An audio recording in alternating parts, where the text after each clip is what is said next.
Imagine this fable. A species secedes. It declares that the 10 million other species on Earth, its relatives, are nature.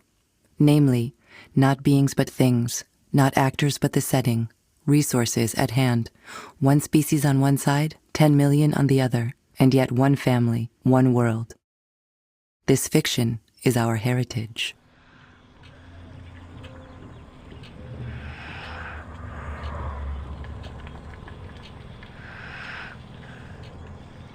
The year is 1972. Jean-François and Catherine Verdeau are happy young parents. He got his first real job as an engineer at the power plant. She is starting out at a local real estate agency.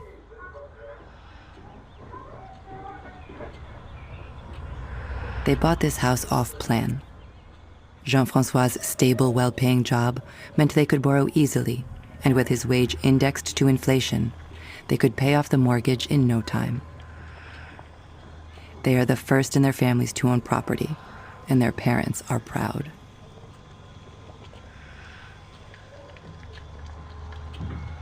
The newspaper makes brief mention of the Meadows report on the growth limits.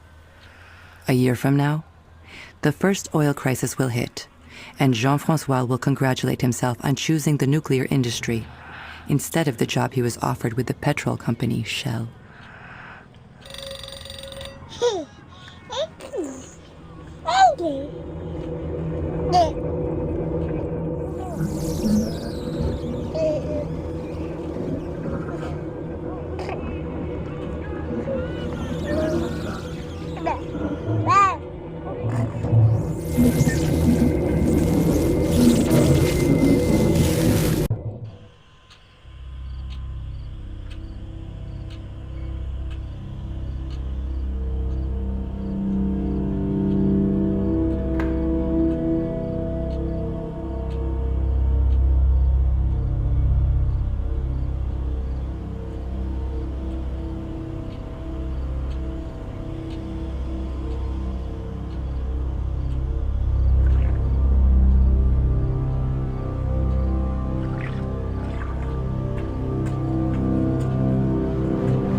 Julien got a video game console for his 14th birthday.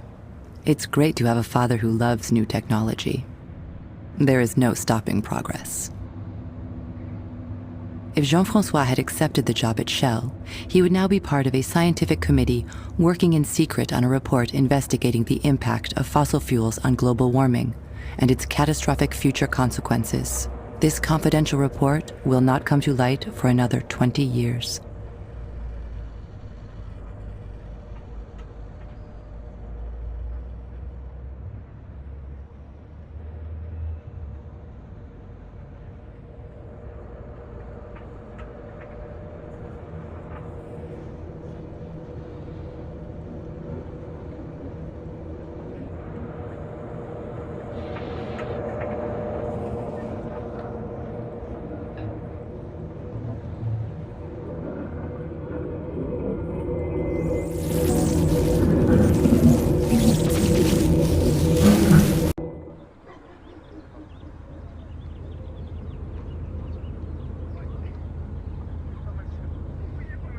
Reading on his tablet, Jean-François' mind sometimes wanders. He is troubled by the fights that have broken out between him and his youngest daughter, Annabelle.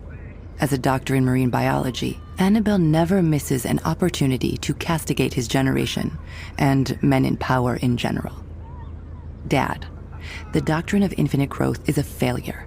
150 years of extractivism, unchecked fossil fuel consumption, and resource appropriation, with profits going to a handful of madmen drunk on their own power, has driven us to what is mildly referred to as the sixth mass extinction.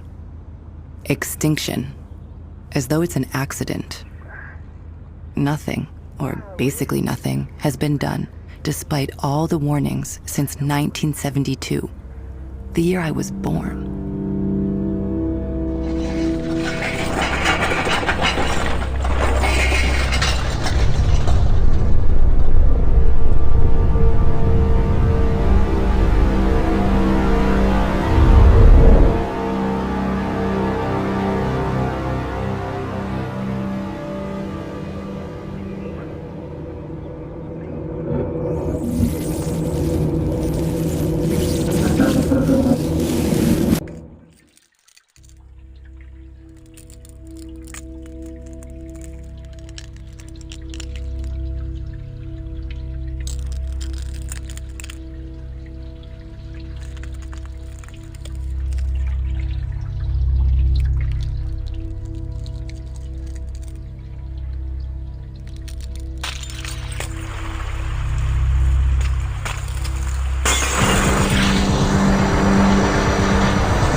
Catherine raved about the future of her children and grandchildren in this troubled world.